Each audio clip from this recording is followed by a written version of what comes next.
Assalamualaikum warahmatullahi wabarakatuh.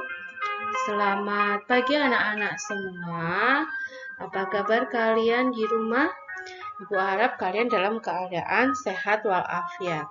Nah anak-anak, pada pagi hari ini masih bersama Bu Erli, kita akan belajar tema 7, subtema 1, pembelajaran ke-5, yaitu peristiwa kebangsaan masa penjajahan. Yuk kita siapkan buku tema 7 milik kita masing-masing. Sebelum memulai pelajaran pada pagi hari ini, sebaiknya kita berdoa terlebih dahulu. Nah, setelah berdoa, sudah siap belajar pada pagi hari ini? Yuk, kita simak pembelajaran pada pagi hari ini. Nah, anak-anak, sebelum kita mulai belajar pada pagi hari ini, ada baiknya kalian mengetahui terlebih dahulu apa saja tujuan pembelajaran kita pada pagi hari ini. Adapun tujuan dari pembelajaran kita pada pagi hari ini adalah sebagai berikut.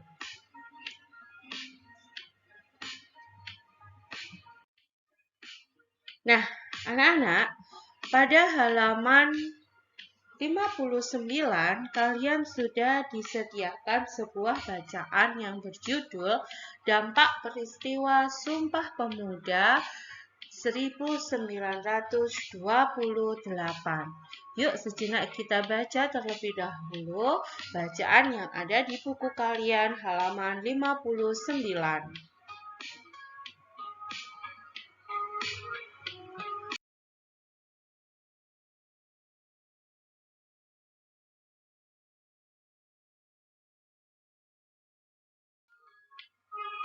Nah, anak-anak, setelah kita membaca teks halaman 59, di halaman 60, kita diminta untuk mengisi sebuah ulasan teks. Yang pertama, judul teks. Dampak peristiwa Sumpah Pemuda 1928. Yang kedua, bagian yang paling menarik yaitu sejak peristiwa Sumpah Pemuda 1928, dunia dikejutkan oleh kemampuan dan kebulatan tekad bangsa Indonesia untuk bersatu padu dalam sebuah ikatan kebangsaan. Nah, informasi penting apakah yang kita peroleh? 1. Pada tanggal 28 Oktober 1928, terbentuk tekad untuk bersatu dalam ikrar Sumpah Pemuda. Yang kedua, sejak peristiwa Sumpah Pemuda 1928, timbul kebulatan tekad bangsa Indonesia untuk bersatu padu dalam sebuah ikatan kebangsaan. Baik anak-anak, untuk selanjutnya di halaman 61 kalian diminta untuk menuliskan dampak peristiwa Sumpah Pemuda. Nah, coba kalian tuliskan dampak yang pertama adalah sejak peristiwa Sumpah Pemuda 1928 timbul kebulatan tekad bangsa Indonesia untuk bersatu padu dalam sebuah ikatan kebangsaan. Dan inilah dampak yang kedua. Dan ini adalah dampak yang ketiga. Nah, anak-anak, itulah tentang Sumpah Pemuda. Tahukah kalian, pada peristiwa Sumpah Pemuda, untuk pertama kalinya lagu kebangsaan Indonesia Raya dikumandangkan. Pasti kalian masih ingat kan lagu Indonesia Raya? Yuk kita menyanyi lagu Indonesia Raya dalam 3 stansa. Dimulai dengan nada dasar Do.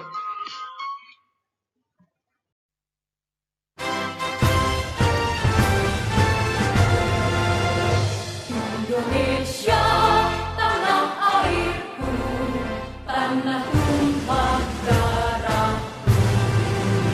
Di sanalah aku berdiri, jadi pandu ibuku.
Baik anak-anak, setelah kita menyanyikan lagu Kebangsaan Indonesia Raya tadi, sekarang kita akan menjawab pertanyaan di halaman 64.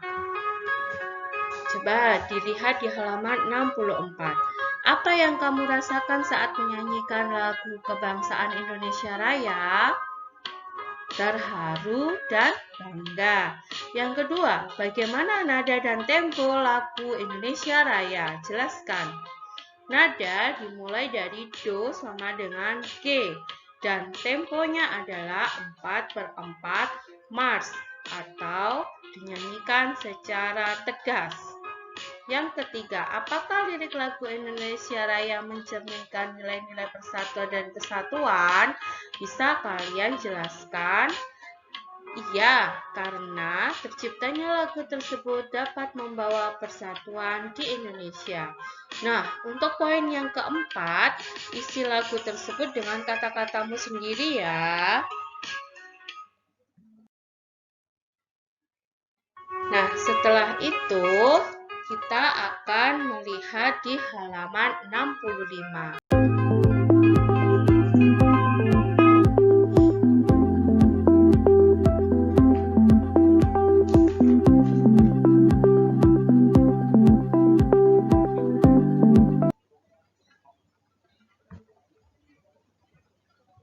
Baik anak-anak, selanjutnya kita akan membahas tentang perubahan wujud benda. Perubahan wujud benda itu ada 6 macam. Padat jadi cair itu kita sebut sebagai mencair. Sedangkan cair jadi padat itu kita sebut dengan membeku. Cair jadi gas itu adalah menguap. Dan gas jadi cair adalah mengembun. Padat jadi gas disebut menyublim. Gas jadi padat adalah mengkristal. Setelah kita membaca bacaan di halaman 65 tadi dan kita mengetahui beberapa jenis perubahan wujud benda, marilah kita menjawab pertanyaan yang ada di halaman 66. Pertanyaan pertama. Jelaskan bagan perubahan wujud benda di atas dengan lengkap berdasarkan pengamatanmu sebelum dan bacaan yang kamu miliki. Ya, mencair merupakan peristiwa perubahan wujud dari padat menjadi cair, sedangkan membeku adalah peristiwa perubahan wujud dari zat cair menjadi padat. Yang kedua, jelaskan perbedaan antara peristiwa mengembun dan menyublim.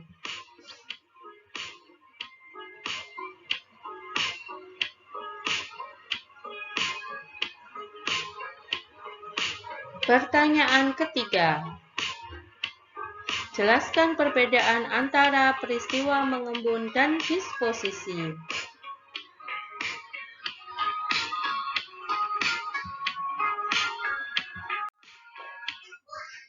Dan untuk pertanyaan keempat.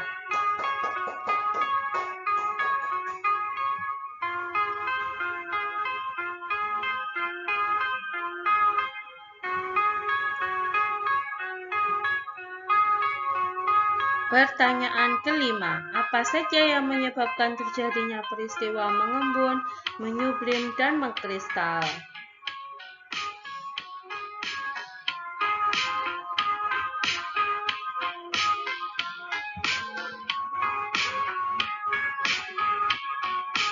Pertanyaan keenam, peristiwa sehari-hari apa sajakah yang menunjukkan terjadinya peristiwa mengembun? Jelaskan. Mengembun, proses perubahan wujud dari gas jadi cair. Contohnya adalah titik-titik embun pada pagi hari dan butiran air di bagian luar gelas yang berisi es. Dan pertanyaan ketujuh, peristiwa sehari-hari apa sajakah yang menunjukkan terjadinya peristiwa menyublim? Contohnya adalah kamper yang dibiarkan di udara dan pembuatan es krim.